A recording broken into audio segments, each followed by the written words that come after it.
kaydayım.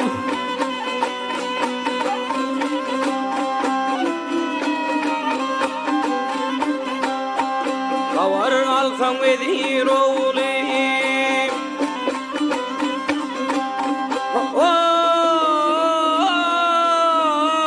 kavar alsam edir oğlim, bökreği bağdadır bağdayım.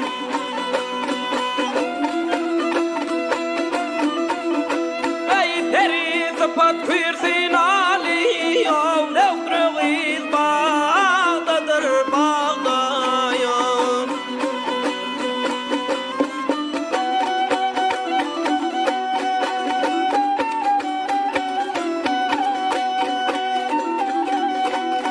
Ay pırkatımdan cefa çekip gözümden kanlı yaş döküp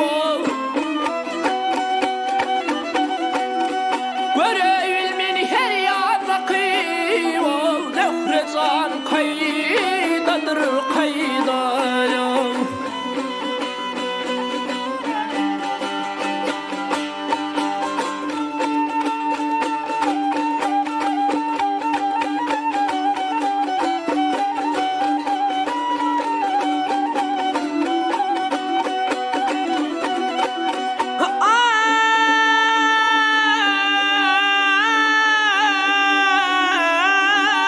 Ay, heyredir seher çağınmaya,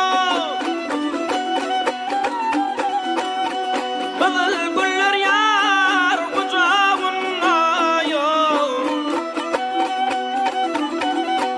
Ey ağlar ayrılıp bağınmaya, dökreği bağdadır bağdaya.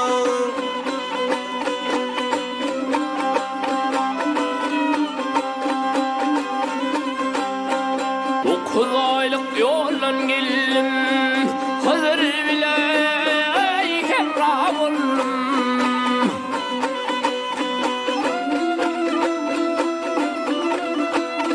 Ahirdir kalmedim, o nefretan kaydadır kaydayım.